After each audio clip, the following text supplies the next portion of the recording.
Hola, ¿cómo están? Mi nombre es otra vez Rosa Velarde, soy su asesor inmobiliario aquí en Mazatlán y en este video les quiero presentar a Cyril Cooper. Cyril Cooper es un gran amigo aquí en Mazatlán. Él viene de Canadá, de hecho de la parte de Alberta y de Ontario.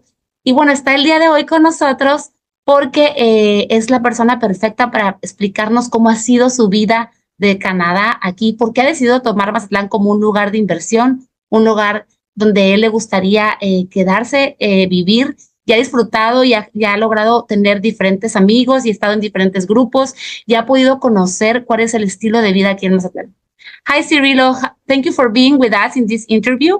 I'm telling all the people who is seeing us how is like your life that you're coming from Canada. Actually, you are from Alberta, right? And then you live in Ontario. Also, can you explain me where are you from? Who attracts you to Mazatlan? Yeah, absolutely. Hi, Rosa. Thank you for the opportunity to interview me. And also, I think I understood a little bit of what you said there. And so I understand a little Spanish, whereas before, nothing. That's true. That's true. Your English, your Spanish is getting better.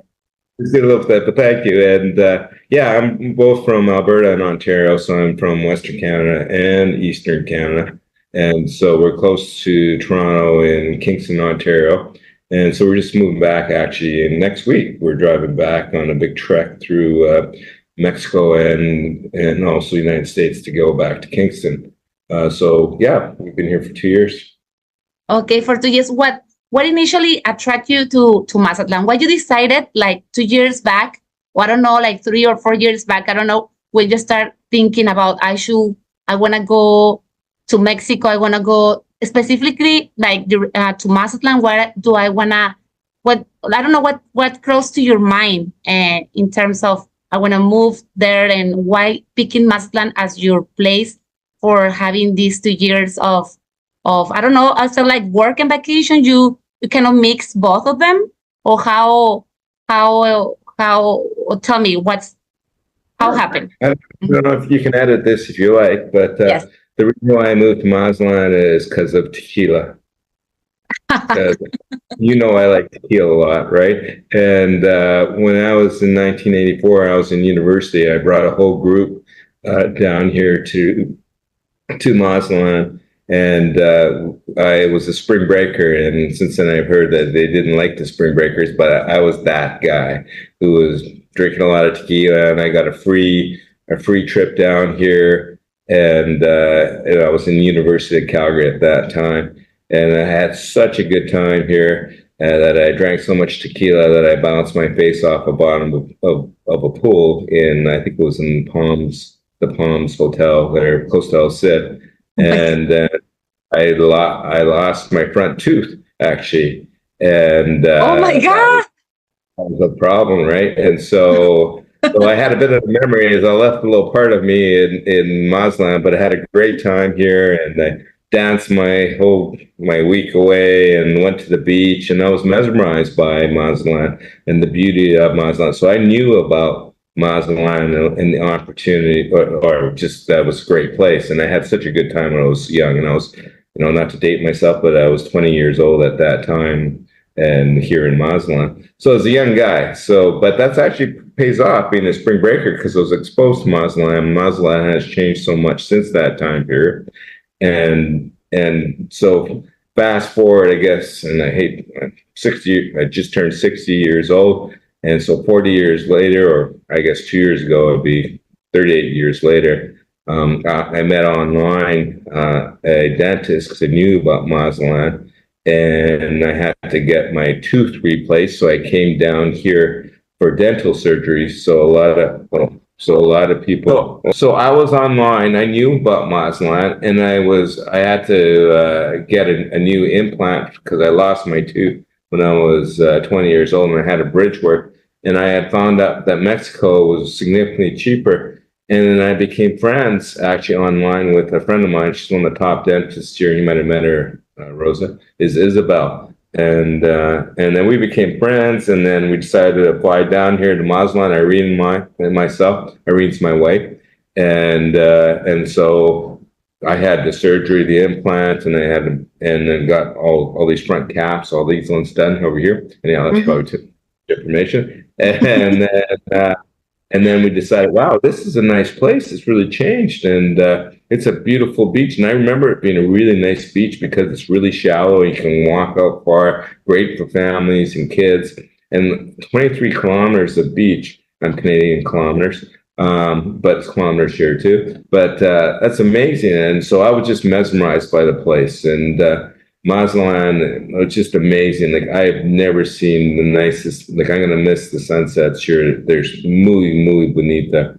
And so so it was very very appealing for us. And it was just post COVID. And Irene and I were tired post COVID. And so we decided, hey, let's retire for a couple of years to see how we like it and everything. And it's been the most amazing experience that we've had ever for me. And Oh, wow. Well, I've been seeing you guys like enjoying actually Mazatlan the way, like, I think even better than me that I'm from here, because you guys have connect with so many people, have do like different activities around Mazatlan, and you have joined groups here for exercising, for breakfast, for I don't know other things. So I think for you guys that you like tend to be very social, and I'm actually impressed about how you guys have related here in Mazatlan and how you can be like how you could get a little bit of the culture, not only just what you see around, just walking around or going like a touristy place, actually just being part of a Mexican activities, like environment. And how it's been for you, like adapting yourself to the local culture? Have you found like it's like different, or like or is it like hard for you? Or tell me, how's been your experience?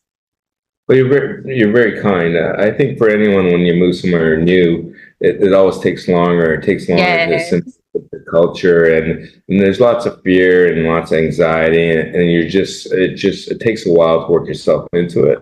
But I think as time passes, then you become kind of molded into the community, and once a friend of mine calls it, once you find your tribe or your group and your community. But Irene and I, we never like to just stick with one group. We like a lot of different people, and we came to Mazatlán to be Mazatlecos, and we are Mazatlecos because Mazatlán has become a big part of who we are and what we like. And so we have half our friends are from Canada and United States, but we also have half our friends from Mexico, from Mazatlán here, and so. We think we've been able to really infuse ourselves or assimilate into the culture where we very much feel at home in Mazatlán, and it is our home. And some of the experiences and some of the opportunities we've had or people we met is amazing. And that's that's the thing about Mazatlán. Like Mazatlan's a beautiful place with the sunsets, the beach, and all, and the fun and the activities and the tourism opportunities such as the observatory or El Faro, or But then the other side of the coin, like the best thing for me about Mazatlan are the people. And in Espanol is muy simpático personas aquí porque. Like they're just amazing, and the reason why is they're just so welcoming, so nice, so kind, and I've never met such nice people that are so welcoming and kind. Because all these Canadians, Americans come down in Mazatlán, and sure we're business for people, but they're very genuinely want to get to know you and be a part of your life, and it's always easy for us. That's what I found. Oh, thank you so much for talking about like that about Mexicans, and for sure, like you actually could connect with a lot of groups. And I saw that on Irene's birthday, because for people who doesn't know, it was last weekend, right? It was Irene's birthday at Boca del Cielo in the rooftop, and it was such a great party. They had a DJ, they had tacos, they have like a free open bar for everyone, and they have a bartender too. And we danced all night, and it was like a you said like a costume party, right? We Yeah, it all was. dressed up. Yeah, you had to dress as your favorite actor or Yes, favorite celebrity. Yeah. it was so much fun. And I remember it was actually like a very, I would say like a very international party, but very with like a feeling of Mexican because they had tacos also, cake. We sing Las Mañanitas to Yeah. Irene. And it was such a good day, good night. And I remember me and my husband, we had a great time. We were like enjoying so much. And I danced all night long. I thought it was gonna be like a very relaxed, like I told you, like a party like with a DJ, but very relaxed. But it wasn't actually like that. It was like, oh my God, we danced country, salsa. Uh, oh God, Yeah. it was like like a very good DJ. You gotta give me his contact later. Sure. I thought he was really good, actually. And Yeah. everyone was dancing. The vibe in the air was amazing. And it was a great birthday party for my wife, Irene. And it was also our farewell party. And I'm so glad you had a great time. And I'm so glad you guys could come. And you were up there, yeah, giving her pretty good. And yeah, it seemed like everyone had a lot of fun, actually. And, we had some people said that was one of the best parties they've had in a long time. So, yeah, it was for us, too. We're just happy to have a party. And it's a great way to go back to Mazatlán and enable us to say goodbye to a lot of people. But just it's so cool up there at the top, right? Just the view of the water and it's interesting. Irene's birthday when we did the birthday party, it rained hard, eh? Like it was Oh, like came down pretty hard, eh? And so I yes, was worried about dancing and slipping, right? So I was out there with the mop trying to dry it up because people still want to dance. yes. But it's such a big rooftop, so we could dance in the part that it was covered by the Yeah. roof. So we keep that. People didn't stop for that. They keep dancing. I thought that would dampen people's spirits, but it didn't. They kept going and they moved over, and yeah, I kept going. So yeah, no, it was a great party, and we were quite happy and so pleased to have so many people come, and I'm kind of glad that not everyone showed up because I think we invited about 70 people and about 40 people showed up, so that's good. That's good. That's amazing. I wanna Yeah. ask you, And I Cirilo. So, told you, like in 2 years, how many people we've met just in 2 years. And oh these my, are people that know, right?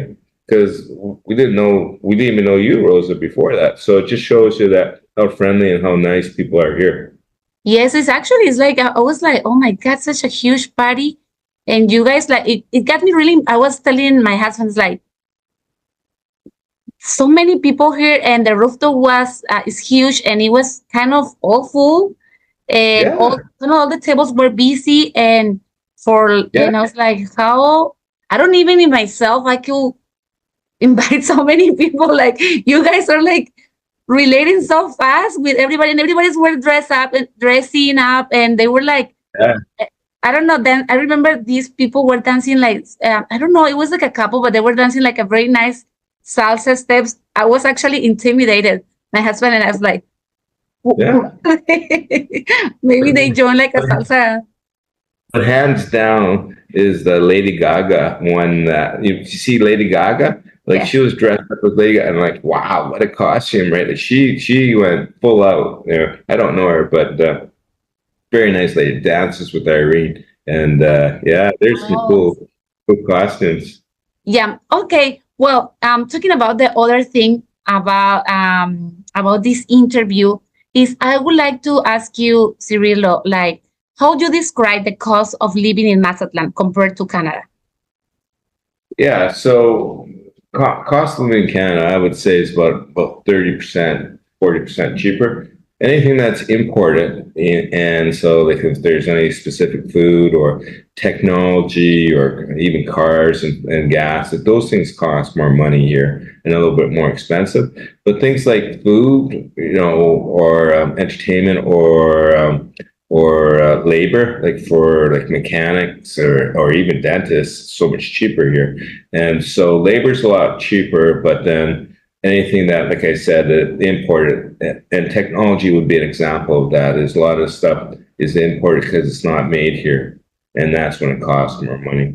But generally, an overall, definitely is Mexico's cheaper compared to Canada or the U.S. And prices have gone up very high post COVID or pandemic. and prices have gone up. I noticed in the last couple of years that prices have gone up here too. You probably experienced that too, but not to the same extreme as Canada.